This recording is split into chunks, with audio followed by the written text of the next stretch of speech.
Good morning. Today's topic is Anthoceras, a bryophyta plant, the life cycle structure of Anthoceras. It is in the first semester of botany. In this topic, we will deal about the classification of the plant, occurrence, external structure of gametophyte, internal structure of thallus, vegetative reproduction, sexual reproduction, development of sporophyte, structure of sporophyte, finally the germination of sporophyte. Coming to the classification of Anthoceras, this Anthoceras belongs to division Bryophyta and class Anthoceratopsida, which includes hornworts. In this class, the sporophyte of the plant is like a horn, so it is called Anthoceratopsida. The order Anthoceratales, family Anthocerataceae, the genus Anthoceras.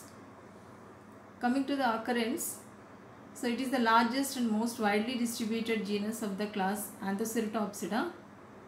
They occur in the tropical and temperate regions.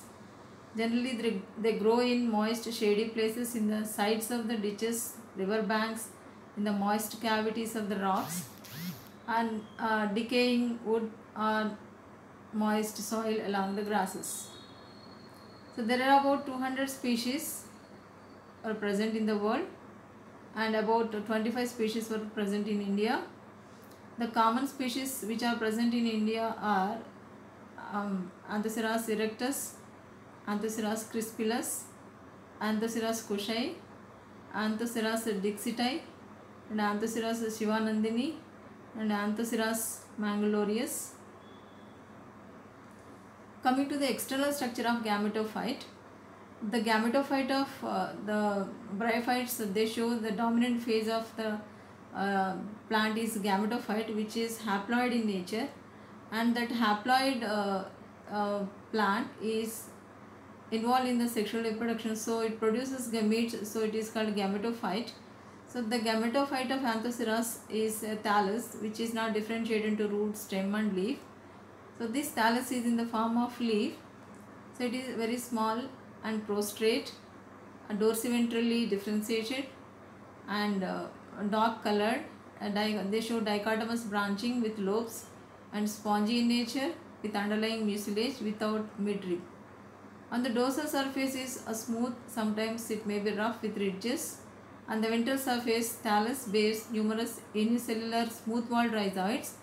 In this species, the scales and pegged rhizoids are absent. So these smooth-walled rhizoids, they help in the fixation and absorption. So on the ventral surface, this thallus internally it shows outside the bluish-green dark spots corresponds to the cavities filled with mucilage and nostoc colonies. Coming to the internal structure of the thallus, a transverse section of thallus shows clearly the internal structure of or anatomy of thallus. It shows three parts: upper epidermis, middle portion, and inner lower epidermis. The upper epidermis is towards outside on the dorsal side. It is made up of thin-walled, small barrel-shaped cells with chloroplast without air pores and air chambers. In the middle portion, which is multi-layered, made up of many multicellular and multi-layered, and each cell contains a big chloroplast and a structure resembling a pyrenoid of algae. The thallus shows large intercellular cavities filled with mucilage, which contains colonies of nostoc. The mutual beneficial association of thallus with the blue-green alga is called symbiosis. So here the nostoc colonies which are present in the mucilage cavities, they show symbiotic association. They show mutual beneficial relationship with the thallus of the Anthoceras. It's it's an important character of this species. Here the mucilage cavities open by slits on the ventral side. These slits are called slime pores. On the lower epidermis, which is also similar to the upper epidermis, it shows it is a single layer with numerous rhizoids. This is the TS of thallus, which shows upper and lower epidermis, which are similar, but on the lower epidermis unicellular rhizoids are arising, On the lower side of the thallus, there are some mucilage cavities with algal colonies. Remaining central portion of the thallus is homogeneous with normal cells. They are photosynthetic in function. Coming to the vegetative reproduction, the vegetative reproduction is by the death and decay of the older parts and the posterior parts of and the progressive growth of the apical portion, which results in the new plants. So when the posterior region is undergoing death and decay, the progressive growth showing apical portion becomes a new plant. So there is one more important vegetative reproduction method, that is called by tubers. So these tubers, they grow into new thallus when conditions are favorable. So they will be separated from this thallus, and when they fall on the suitable soil, they develop into new thallus. So in Anthoceras, sexual reproduction is very important because the plant itself is a gametophyte which produces gametes. So these Anthoceras species may be monoecious or dioecious. The sex organs are not present on the stalk-like structures as in case of Marchantia. These sex organs are embedded in the dorsal surface of the thallus just before the growing point near the apical cell. The sex organs are called antheridium and archegonium. So a diminishing photoperiod, that is a low light, generally favors the development of sex organs in case of Anthoceras. So this antheridia are developed in clusters in antheridial chambers, whereas archegonia are developed singly in the thallus. The development of antheridia is here. Generally, the superficial cell on the dorsal side close to the growing point divides transversely to form outer sterile roof initial and inner antheridial initial. So these roof initial again undergoes division to produce two-layered roof of the antheridial chamber.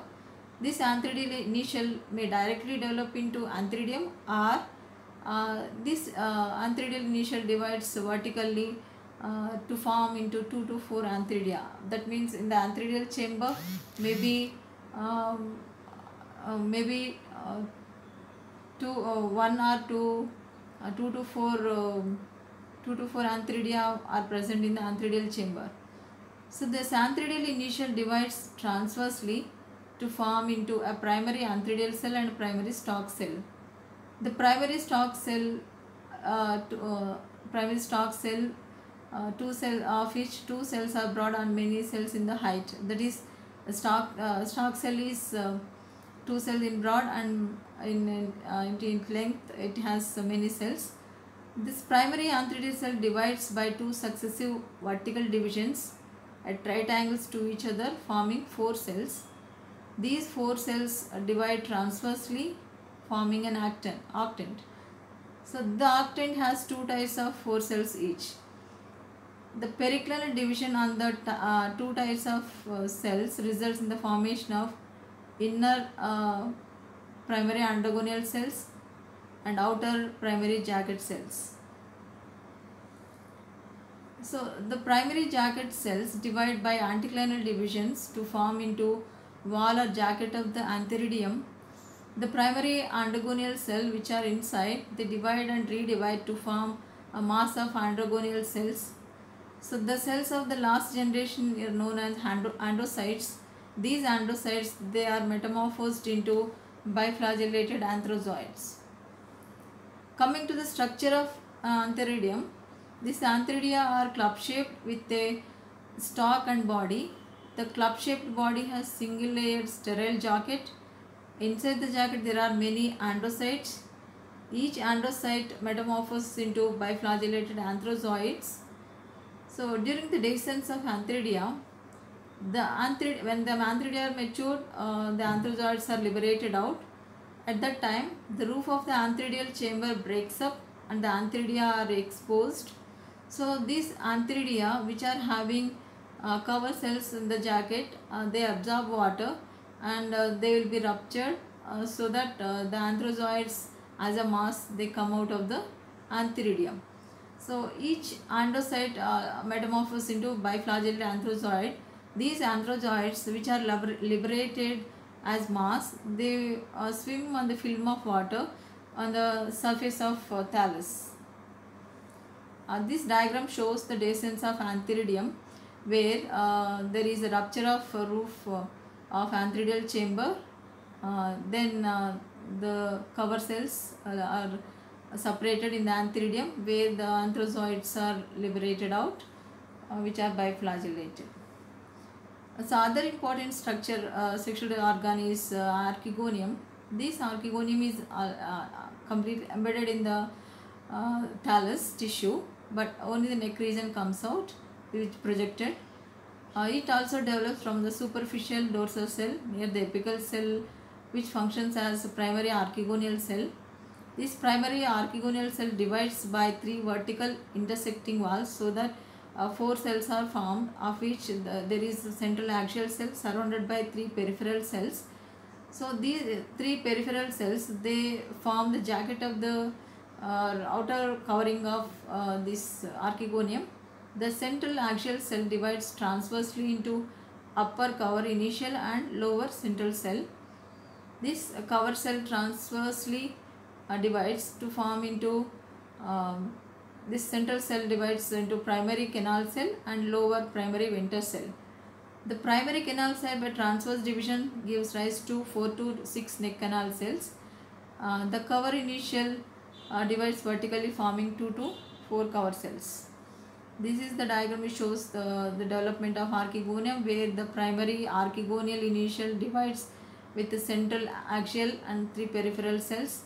So later the central cell divides, axial cell divides into upper cover cell and inner central cell. The cover cell forms the cover cells of the archegonium. The outer 3 peripheral cells, they divide to form into jacket of the protective sheath of the archegonium in the neck and venter region. The lower cell divides again to form into upper primary canal cell, which later divides into neck canal cells, which are 2 to 4 in number. Then the lower primary ventral cell, which divides to form into lower egg cell, upper ventral canal cell, to form into mature archegonium. These archegonia are embedded on the dorsal surface of the thallus, and they are produced acropetally close to the growing point. The mature archegonium is a flask-shaped structure with a venter and neck. The tip of the neck is covered by 2 to 4 cover cells that project above the surface of the thallus. The neck contains 4 to 6 neck canal cells, and the venter contains a ventral canal cell and egg cell. Before fertilization, the cover cells separate and neck canal cells, ventral canal cell disintegrate to liberate mucilage on the surface of the thallus.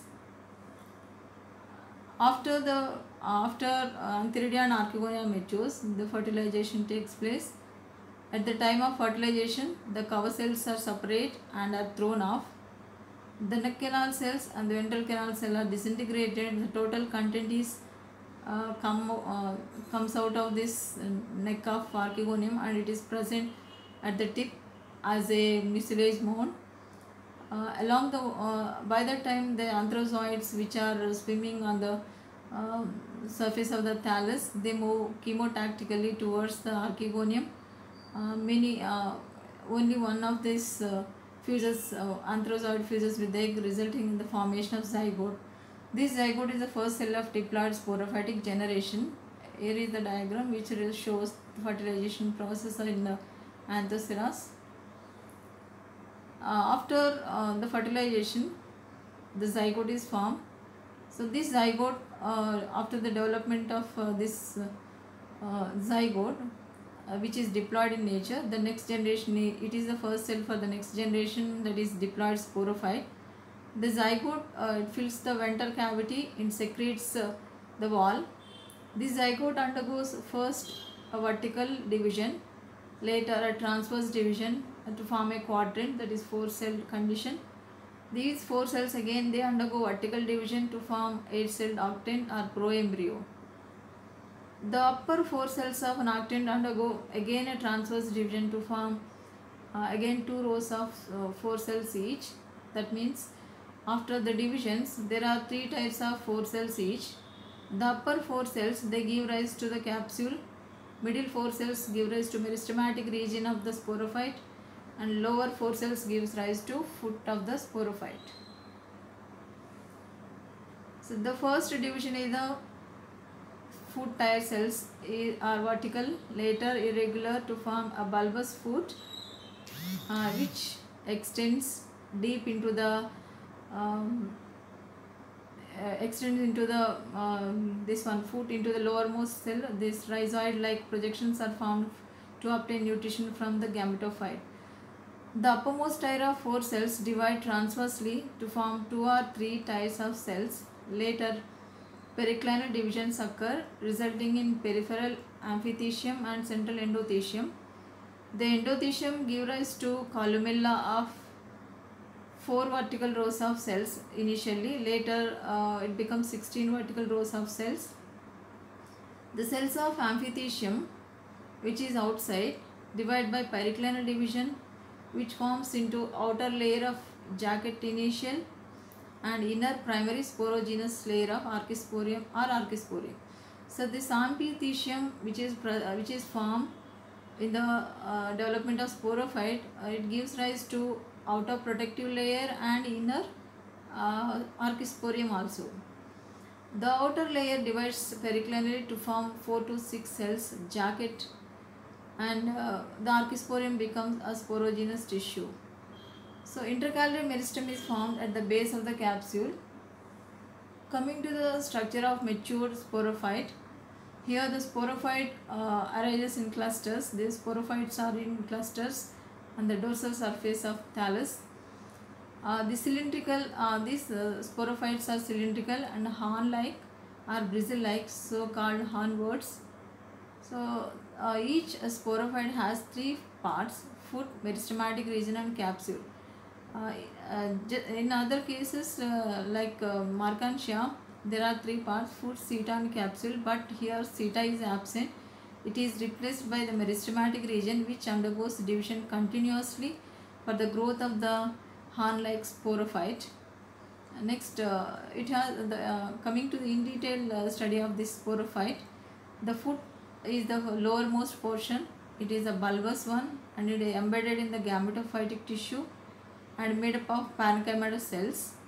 It helps in the anchorage and absorption of food and water. Just above the foot region there is meristematic zone. It is present between the foot and capsule. There is no seta, but this meristematic zone, which is intercalary in position, it undergoes continuously divisions to add new cells to the tissue of the capsule. So the capsule continues to grow for a long time. So it produces cells that matures into 3 corresponding regions of the capsule: jacket, archisporium and columella. Then the uppermost portion of this sporophyte is capsule. This capsule is cylindrical and it is distinguished as capsule wall and sporogenous tissue, and the central sterile columella, which is initially this capsule is having only it is sterile tissue which gives mechanical strength to the capsule. The outermost layer of the capsule is 4 to 6 layered. It is derived from amphitheecium during the development, of which the outermost layer is called epidermis. This epidermis is having cuticle and stomata, and beneath epidermis there are many layered parenchymal cells with each cell with 1 or 2 chloroplasts. So it is helpful in photosynthesis. So it is called photosynthetic tissue. Inner to it is the archisporium, which is derived from amphitheecium. It overarches the columella, which is at the central position. This archisporium gradually differentiated into oval or spherical sporocytes and slender sterile pseudoelaters. The pseudoelaters are 3 to 4 celled and useful in spore dispersal. So here the pseudoelaters are lacking the fibrous thickenings, which are 3 to 4 celled and useful in spore dispersal because they are hygroscopic. They lose water in the dry condition, which helps in the spore dispersal. Little above this region, capsular part shows spore tetrads. So this is the structure of sporophyte with bulbous foot, above which there is meristematic zone with a number of new cells, upon which there is the capsule region, which is slender, which is having outer epidermis with cuticle and stomata. Inner to it is photosynthetic region and spores, tetrads. The central columella region, which gives mechanical support. So the central part is the columella. The capsule, central part of the capsule is columella, which is derived from the endothecium. It extends from the base to the top of the capsule. So it consists of 16 vertical rows of cells and gives mechanical support and helps in spore dispersal. When the conditions are dry, from the capsule spores are liberated. During this, the tip of the capsule becomes black or brown. The capsule wall and columella, they lose water. So the capsule dehisces along two longitudinal slits starting from the top to the bottom. As the upper part dries up, the walls are separated from each other and they begin twist backwards longitudinally. So the spores and pseudoelaters are exposed on the central columella. So by the hygroscopic movements of valves, pseudoelaters and columella, the spores are shed from the capsule. So this spore is the first cell for gametophytic generation, which is the dominant phase in Anthoceras like bryophytes. So the spore is the first cell for gametophytic generation. It is tetrahedral in shape. The wall of the spore is having two layers, outer exospore and inner thin endospore. Outer one is thick exospore, inner thin endospore. Inside the spore, it contains a single nucleus, a plastid and oil globules and reserve food material. The spores germinate after some resting period by absorbing water. So when the spore is liberated and falls in the suitable soil, this exine is absorbing water and ruptures along the triradiate mark, and in turn comes out in the form of a germ tube, which becomes three-celled filament due to a transverse division. So the upper two cells of the filament divides by two vertical divisions and right angles to each other, producing an octant. The four apical cells of an octant constitute the growing regions of the sporulin. Any sporulin may give rise to the rhizoid of gametophyte. So an apical cell with two cutting faces is not established. Instead, a multicellular marginal meristems give rise to the thallus. So this is a structure which shows a triradiate ridge having spore, which exine ruptured in turn comes out, later becomes three-celled, and after divisions it produces mini-celled gametophyte. From this rhizoids are developing. So this is the life cycle of Anthoceras, where the thallus is foliose-like, with which bears embedded antheridia and archegonia. From the antheridia, biflagellar anthrazoids are liberated. From the archegonium is having an egg cell. After fertilization between the anthrazoid and the ovum, diploid zygote is formed. It undergoes division to produce next generation sporophyte with foot seta and foot meristematic region and capsule. In the capsule region, spore mother cells undergo meiosis and produces spore tetrads. When they come out and germinate and produce again thallus of Anthoceras. Here in this life cycle shows heteromorphic alternation of generations, because Anthoceras gametophyte is different with the morphologically different with that of sporophyte of Anthoceras. So maybe though they are different in morphology, they are forming one after another, alternating with each other. So it is called heteromorphic alternation of generations.